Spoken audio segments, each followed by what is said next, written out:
Assalamualaikum. Halo guys, jumpa lagi di channel saya. Pada video hari ini kita akan berbincang-bincang guys dengan seorang bu guru cantik. Di samping saya ini sudah ada bu guru. Siapa bu namanya bu? Bu Nadine. Bu Nadine ya. Bu Nadine ini istri saya guys. Dia kerja di salah satu SMP swasta di Kabupaten Pekalongan. Kita akan cerita-cerita ya guys ya, suka dukanya pengalaman jadi guru zaman now kayak apa aja. Bu Nadine udah siap bu? Ya, boleh. Boleh ya. Udah berapa tahun bu kerja di SMP sebagai guru, sebagai tenaga pendidik? Ya, kalau saya sih kebetulan masih baru ya, baru hampir 2 tahun. Jadi mungkin kalau dikatakan suka dukanya mungkin belum begitu banyak. Belum begitu banyak ya. Tapi kira-kira ada yang pengalaman menarik apa, ada hal-hal yang membuat apa ya, kok anak sekarang tuh gini itu, ada nggak pengalaman yang seperti itu? Kalau pengalaman sih sebenarnya kalau anak sekarang lebih saya miris di attitude-nya sih sebenarnya. Kalau dari segi kualitasnya sih sebenarnya mungkin kurang lebih hampir sama ya. Cuma dari attitude saja yang dibandingkan dengan anak-anak zaman sekolah saya dulu, saya kira sangat-sangat jauh berbeda karena anak-anak sekarang lebih cenderung suka melawan sih. Kalau dulu kan kita sekolah kadang kalau sudah dikasih tahu gurunya cenderung diem dan kadang malah nggak berani natap gurunya. Kalau sekarang malah kadang kayak ngajak berantem gitu deh. Ya. Jadi gitu ya, lebih moralnya lah, lebih ke Iya. moralnya. Kalau soal ini ya, intelektual atau intelektualitasnya gimana? Ya, kalau itu juga kalau menurut saya ya lebih bagusan dulu juga. Kalau anak sekarang Gitu. sih mungkin karena mereka menganggapnya sekolah sekarang itu yang nentuin kelulusan itu dari sekolah. Jadi mereka dari segi intelijensinya juga tidak begitu dipertimbangkan, harus bisa, kemudian harus bisa memahami. Itu tidak. Jadi yang penting berangkat, dari rumah berangkat diselesaikan selama 3 tahun, saya pasti lulus gitu. Kalau Ya. menurut pandangan saya seperti itu. Ya, berarti lebih baik dulu ya. Kalau Iya. sistem pendidikannya ada, maksudnya dari apa, kurikulumnya atau apa, cara belajar mengajarnya itu lebih efektif dulu atau sekarang atau bagaimana? Kalau dari sistem pembelajarannya sih kalau saya lebih suka yang sekarang ya, karena sekarang lebih banyak pilihan metode pembelajarannya. Kalau dulu kan kita monoton banget ya, ceramah, diskusi seperti itu. Kalau sekarang sudah banyak media-media yang bisa kita jadikan alat pembelajaran, di mana anak-anak sekarang lebih menyukai di bidang-bidang internet. Jadi semua pembelajaran bisa kita akses dari internet dan anak-anak pun bisa happy gitu kalau belajar, nggak gitu-gitu aja gitu. Oh gitu ya. Ya. Bu Nadine sendiri mengajar apa bu? Kalau saya sih kebetulan mengajar di pendidikan agama ya, jadi lebih ke ya sedikit banyak tentang ilmu agama dasar sih buat anak-anak ya, mungkin dari baca tulis Al-Quran gitu, terus mungkin tata cara sholat, ibadah, ya kurang lebih seperti itu sih. Kalau untuk apa, cara mereka menangkap pelajaran agama gitu, lebih apa ya, lebih gampang anak sekarang atau anak dulu gitu, maksudnya ya di era milenial seperti ini gimana kalau anak-anak perhatian mereka terhadap pelajaran agama? Kalau perhatiannya sih saya kira sama ya. Jadi mereka hanya menyukai di bidang praktek sih kalau saya kira ya. Jadi kadang mereka itu kalau dikasih materi terus hanya sebatas latihan soal dibandingkan dengan mereka langsung praktek lapangan ya, misalkan contohnya kita materinya materi sholat, kita langsung jalan ke masjid, langsung praktek sholat di sana. Itu anak-anak lebih suka seperti itu daripada kita menonton di kelas, mungkin menggunakan media apapun, misalkan saja kita pakai LCD memberikan gambar-gambar, video, itu anak-anak lebih suka keluar. Itu sih. Harapannya untuk anak zaman sekarang itu apa? Maksudnya karena apa ya, mereka lebih susah untuk diatur, lebih moralnya, itu harapannya apa? Maksudnya untuk kedepannya agar para orang tua itu lebih gimana itu ke depannya? Harapannya sih karena sekarang kan kita kurikulumnya berbasis karakter ya, K13 itu kan sebenarnya harusnya karakter anak yang lebih kita utamakan. Dengan melihat kualitas anak sekarang yang attitude-nya sungguh-sungguh sangat memprihatinkan dibandingkan dengan anak-anak zaman dulu, itu sih harapannya orang tua itu tidak 100% hanya menitipkan anaknya saja, nggak mau tahu, yang penting anak sudah dititipkan sekolah. Itu juga harusnya sama-sama kita bareng-bareng membimbing dan mendidik anak kita. Jadi mungkin kalau orang tua kan lebih banyak waktunya ya di rumah dibandingkan kami para pendidik yang hanya berapa jam saja kita bersama anak-anak. Jadi tolonglah orang tua juga jangan sepenuhnya menyalahkan pendidik, tenaga pendidik ya, terutama kami guru-guru yang sudah sekuat tenaga, sudah sangat-sangat sabar dalam mendidik dan membimbing anak-anak mereka. Harusnya kita sama-sama saling memahami dan harus bisa kerjasama sih, sebenarnya seperti itu harapan kami. Jangan malah menyalahkan gurunya yang seperti ini, harusnya kan gurunya bisa seperti ini. Kita harus sama-sama kerjasama. Kalau hanya diberatkan sama guru saja sih, saya kira pendidikan berbasis karakter tapi tidak diselingi dengan kerjasama orang tua murid, itu nggak akan berhasil secara sempurna. Jadinya banyak kasus ini ya, kayak anak dihukum gurunya, malah dilaporin ke orang tua, malah orang tuanya marah ke guru. Itu ya salah satunya. Kalau orang tua tidak ikut berperan aktif dalam ini ya, mengawasi anak-anaknya di rumah, itu pergaulannya itu ya.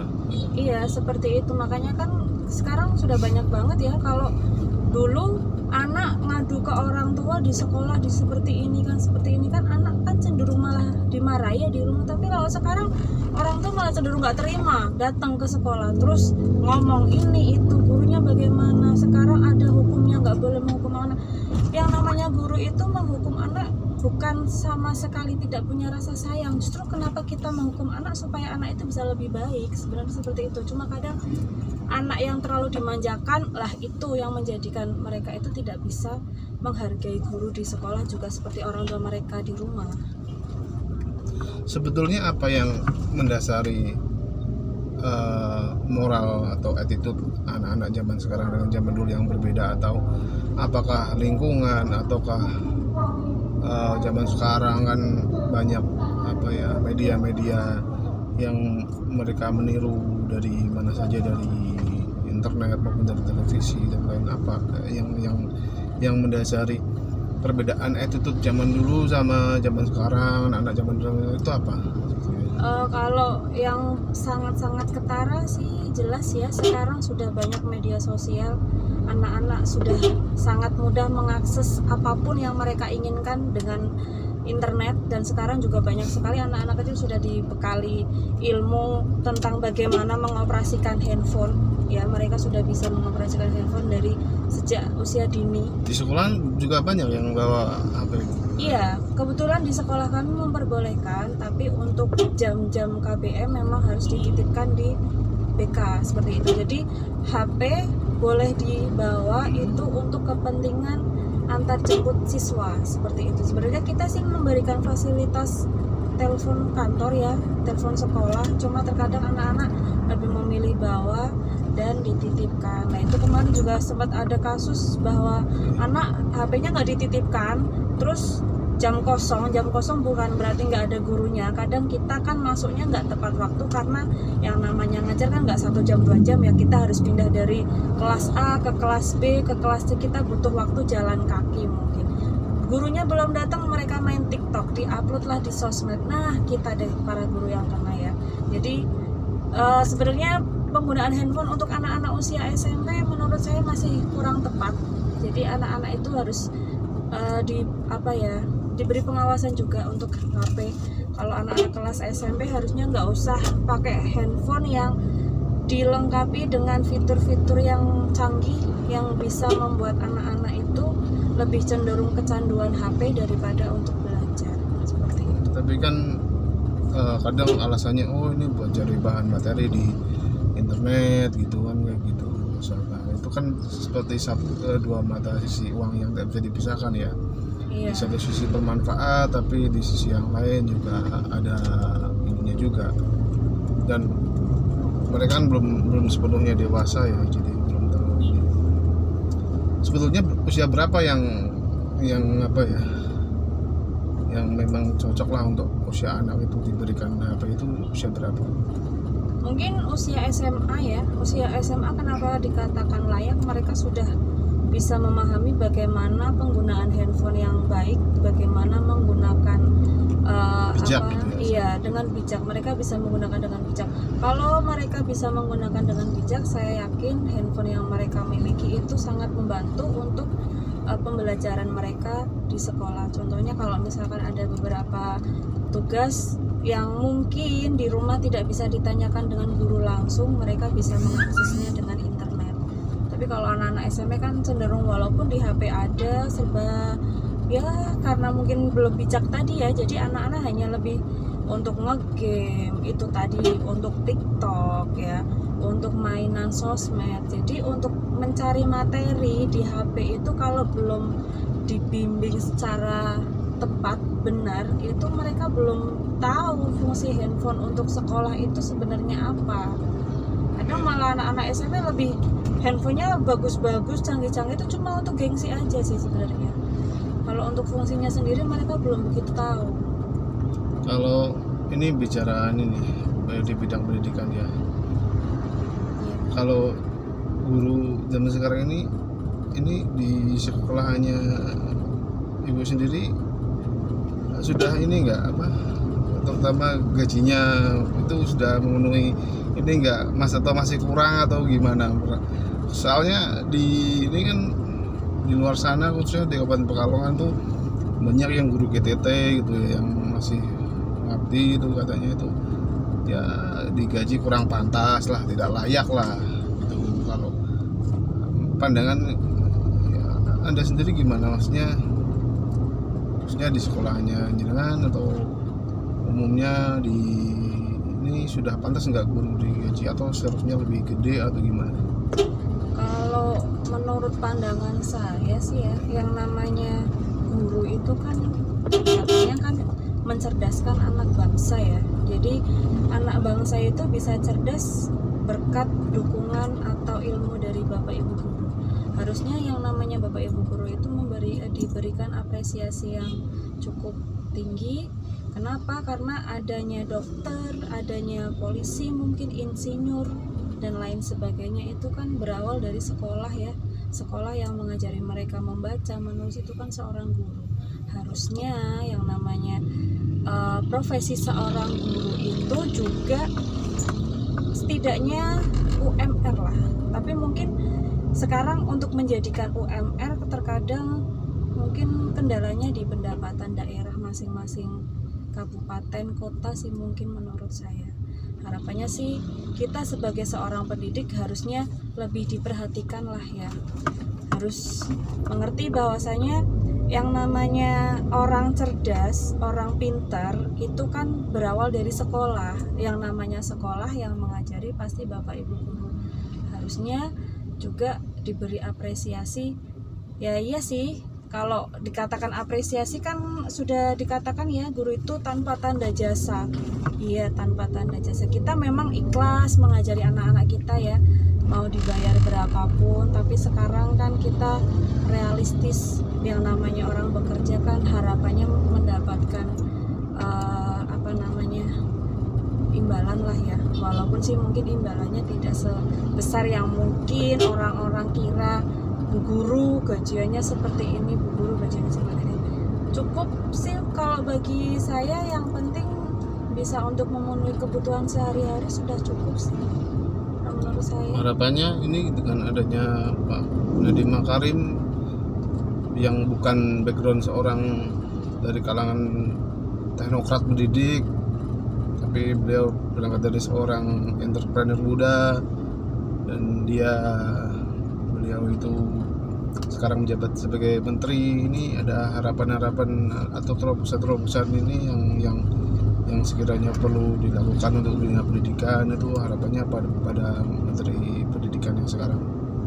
Harapannya sih itu ya, yang namanya tenaga pendidik itu mungkin hanya dipandang sebelah mata, tapi sebenarnya kerja kami sangat-sangatlah berat, di mana kita harus bisa mengkondisikan anak-anak yang sekarang sungguh-sungguh sangat sulit kita kendalikan. Apalagi tadi saya sudah katakan bahwa anak-anak sekarang itu lebih sulit kita bimbing lah.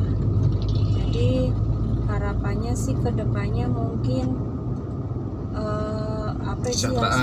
apresiasi dan kesejahteraan seorang guru itu juga harus dipertimbangkan. Jangan hanya mengharapkan anak-anak didik sekarang harus bisa lebih baik dari anak-anak didik yang zaman dulu, mencerdaskan anak bangsa. Tapi yang mencerdaskan anak bangsa itu kan juga manusia biasa ya, butuh yang namanya memenuhi kebutuhan sehari-hari.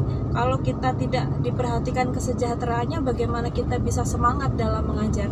Oke lah, mungkin seorang guru itu sudah dikatakan pahlawan tanpa tanda jasa seperti tadi yang saya katakan. Akan tetapi akan lebih baiknya jika kesejahteraan guru pun juga diperhatikan. Seperti itu. Oke, terima kasih buat wawancaranya hari ini, sudah berpartisipasi di channel saya. Jangan lupa ya untuk subscribe, share, dan like, dan komen juga. Nantikan video saya selanjutnya. Terima kasih sudah menyaksikan, semoga bermanfaat. Assalamualaikum warahmatullahi wabarakatuh.